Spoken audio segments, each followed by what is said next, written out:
Hey y'all, Mr. Tim's here. I've got the Chicago Electric, the Flex Last grinder Carver.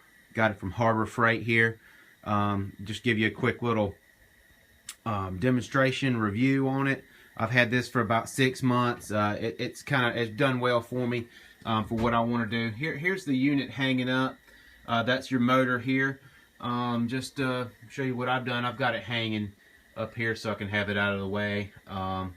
And keep this shaft straight when it's using it. There's the box it came in, the original box, and here's of course the handle. And now right off you'll notice I got a little bit of that Mr. Fix-It tape on there. It had a connection in there and it kept coming loose. It was what kept the shaft on the head here, and it kept coming loose, so I just put some electrical tape on there to keep it from doing that. That's the one problem I have had with it. You can see this is a bit that different come in. This is a Carver engraver bit. It's a Dremel bit. Got it from Lowe's, and it fits in there. All the Dremel stuff will fit in this Chicago Electric tool here. So here's the shaft running up to the machine, and then I'm pretty funny about doing stuff like this. You know, you lose that chuck once or twice, and it really gets on my nerves, so I've got it just attached up here so where I can always know where it is. Coming out of that, other than that, you got the power cable. Now the power cable is running down to one of my favorite features of this. It is this variable speed control foot pedal. So I just had it sitting up here for the initial shot, but I'll go ahead and put it down on the floor here. And this is not normally how it's got it set up. I'm just doing it for the video here, although I do keep it on that chain. So coming down, the cord runs down into the foot pedal, you can see down there, and then coming back up out of the foot pedal is your power cord, and you can see that I've got that traced around running back over there to my power source. Okay, so those are the cords that you've got coming out of it, and that's the setup.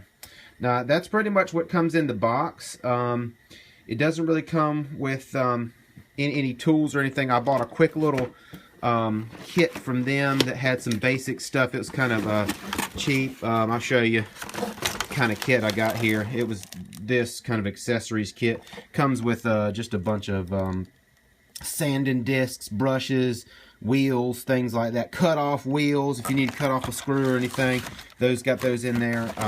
You know, went ahead and picked that up. So you know, just kind of some basic stuff. It's all Dremel stuff, so if you're a Dremel fan and you've got Dremel tools, you can use this. But the one thing I like about this is the foot pedal and the control of it. So I got a little piece of wood to demonstrate here. So the one thing I known from using these types of any kind of flexible shaft, drive shaft tool, that you want to keep this shaft straight as possible when you're using it. So I'll give you a little test here. You can see my foot down here on that, and you see everything kind of torquing back there. We'll start with a pretty slow turn there, and then you know, my foot. Now when you torque it up real high, this is what's happening up here.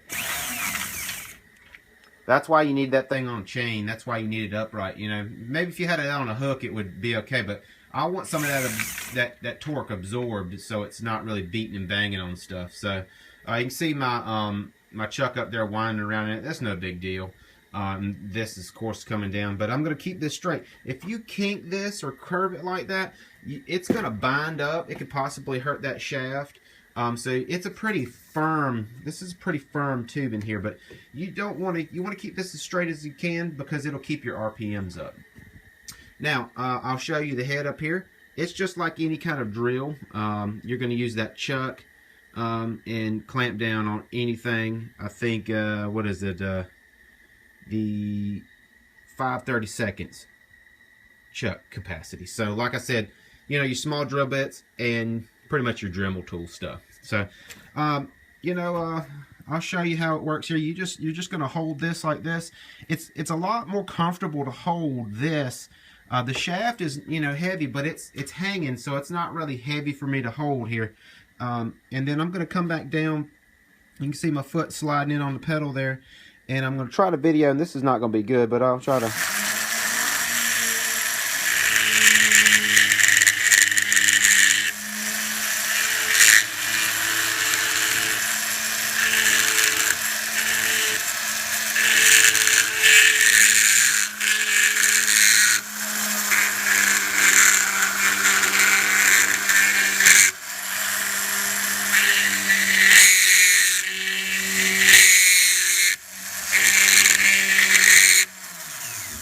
So that's just me quickly playing with it and doing that through my camera here, trying to video, you know, and that's with this tool. Now there is just a world of tools that you can put on here to grind, sand, cut off, engrave. You can see that's my little practice tee. Whoa, trying to do this through here.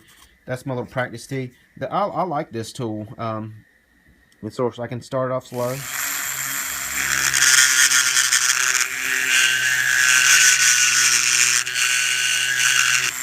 I can hold it upright and get more of a plunge.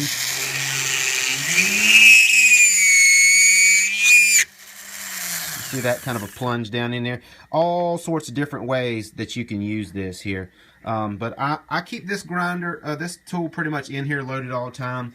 Just when I'm working on little projects in here and I need to take a burr off something, I can just go up there and zap it real quick, especially down deep. But so that's pretty much it. I like the tool. For the price, it was great. Is it a super high quality tool that's going to last forever? I don't know. You know, with that shaft handle kind of coming apart on me, it got me questioning it. But then it started to, it's lasted me a good while now, so I'm pretty happy with it. If you got any comments or want to know, again, I got this from Harbor Freight. I always say, when you go to Harbor Freight, make sure you get your coupons. Make sure you get your free stuff when you go.